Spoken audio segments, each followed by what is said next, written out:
Hey, jackasses. Welcome to another episode of Things That Piss Me Off, starring Edgelords. Ugh. So, anyway, for those that don't know, an Edgelord is essentially someone that has a very dark backstory in, say, a roleplay game like Dungeons and Dragons.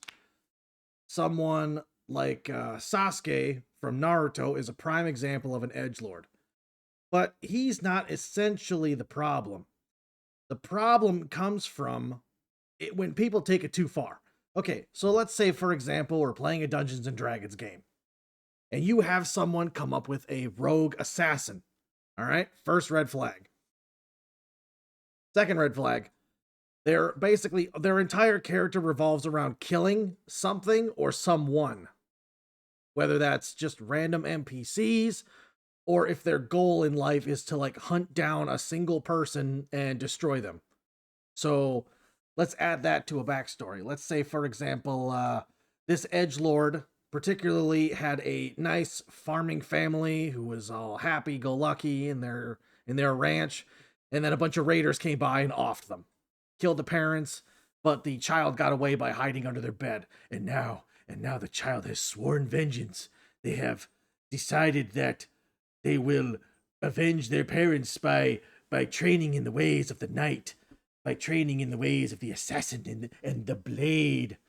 Basically, imagine a weeaboo had a baby with Batman. That's an edgelord, except to the extreme. They look at things like the artwork of Batman standing in the rain atop a skyscraper as lightning shoots behind him, and he's all a lone wolf and doesn't trust anyone, and he works by himself with his face masked because he doesn't want to give away his secret identity. No, the problem with these characters, the difference between an edgelord and Batman, is that Batman does this because his past messed him up, and he doesn't want anyone else to turn out like that. He suffered the pain, and he is preventing others from becoming that. His literal excuse for a bat was because he's scared of them. He was scared of bats. His whole thing is about facing your fear and being courageous. He became a bat because he's terrified of them. And that eventually got rid of his fear. Now he practically isn't scared of anything, or at least doesn't show it. The problem with the edgelord is they are emotionless husks of people whose sole purpose is to cause chaos and destruction and find a way to justify it. For example, they will walk up to a town gate. Let's say, for example, we have a party of a barbarian, a cleric, a wizard, and a rogue. The rogue, in turn, will be our edgelord character. So, let's say the cleric walks up to the security guard at the gate and says, "Hey, we'd like to enter the city." The guard says no for X, Y, and Z reasons. What does the edgelord do? He walks up and stabs him. That's his solution. That's his solution to the problem, is to eliminate it entirely. There is no diplomacy with an edgelord. There is no negotiation. There is nothing but death and destruction. They are agents of chaos, pure and simple. They like to justify it and say, "Well, now we can enter the city." Would I'm sorry, I thought your character was like what? Lawful neutral?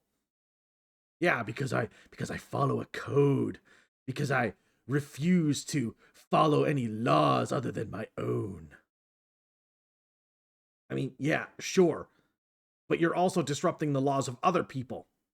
That's evil. That's an evil alignment. We'll get into that and into a separate series I'm doing. So make sure to stay tuned for that one, huh? But anyway, back to being pissed off. So the problem with edgelords is that they find no other solutions than the most straightforward path, regardless of obstacles or challenges. The problem with them being in Dungeons and Dragons is Dungeons and Dragons is a sandbox game where you can solve one problem through many different solutions.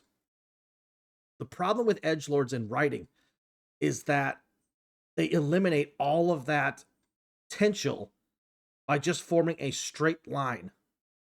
But the problem comes from the consequences of that straight line. Now, because the assassin has killed the security guard, the cleric, the barbarian, and the wizard now are accomplices in this murder. And now that the security guards have been alerted, they are now swarming the party, and the party has to deal with it. But it goes even further. The character isn't so much the problem as it is the person playing them. The character itself can be saved, which is another thing I will get into my new series coming up. So make sure to stay tuned for that. Anyway, back to being pissed off again. The problem is the player. The player doesn't understand how to make an edgelord character work. All they see is a bloody assassin who has a messed up past, and that gives them the reason to just go around doing whatever they want. They steal, they kill, they don't talk to anybody, they don't socialize. They basically say, I'm wearing a mask and I rarely speak because I don't trust anyone because of my broken heart. Yeah. Like, dude, you're playing a Dungeons and Dragons game, which is entirely revolved around creating a storytelling world. You are literally the actor in a play. The Dungeon Master is your director and producer. You are an actor on a stage. Play your role and shut the fuck up. Okay? God. Edgelords. Don't worry. I'll cover more of this in my upcoming series. All right? See ya.